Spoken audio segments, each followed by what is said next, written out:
Go. Well, let's hear then from Assange's wife. The attack on Julian is the gravest attack that the world has ever seen against the free press. It is extraterritorial. It's brought by a single state, applying its laws to the rest of the world, to a foreign national who was publishing in a different country.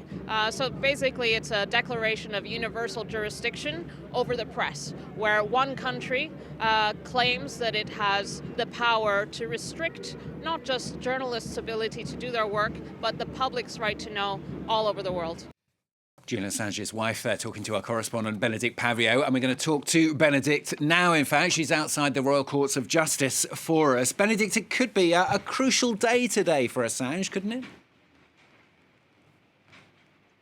Yes, this is called a permission to appeal. So effectively these 2 days, this is day 2 of this hearing, is to ask the British judicial system for permission to go ahead with a full hearing. So you're quite right in your intro to talk about a final rolling of the dice, because this is possibly the last opportunity for Julian Assange and his defence team to get that full hearing, and therefore that is what day 1 was spent on. But as you say, today is the US lawyers' case putting that forward, and they very much maintain that he's an activist. He's not just a journalist or a publisher, and that by publishing, let's remember, press a button, and it had never happened in the world's history before. The entire world could read what?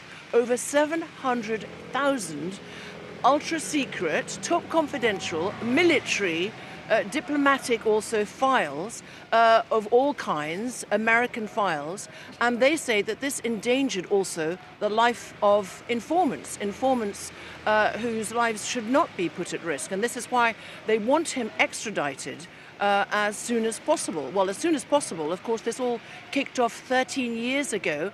And let's remember, Julian Assange is in Belmarsh prison, has been for 5 years. And before that, he'd absconded from British justice. And he'd actually, when he'd lost his final appeal back then, and took himself into the Ecuadorian embassy for 7 years. If he loses and doesn't get a full appeal, then the extradition process effectively begins.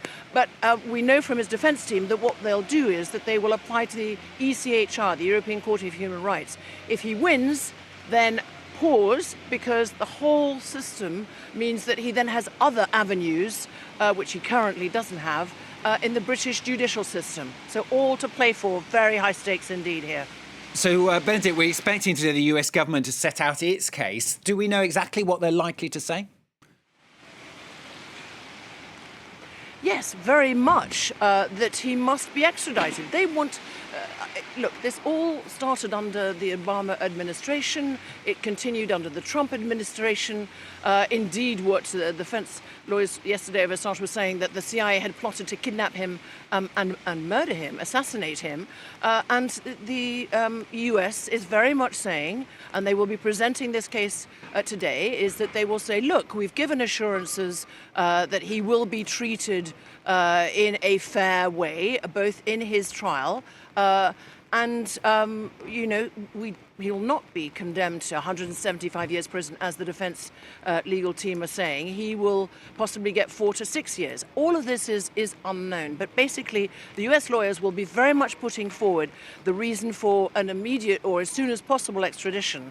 If Julian Assange's defense team lose, apart from the ECHR hope, then what would happen is that US Marshals would come on a plane, and the UK would have 28 days to extradite him. And let's remember, there's already been 2 years ago the then Home Secretary Priti Patel signing an order to extradite him. So really very serious arguments being played out here in the British judicial system, with the international media watching and waiting, because as the National Union of Journalists, Reporters Without Borders and others say, this will have potentially huge effect on journalism, not just here in the United Kingdom or in the United States, but around the world, and possibly really make a lot of journalists hesitate, possibly not go ahead when they get leaks of publishing certain things, because they would be worried that they would be extradited and face courts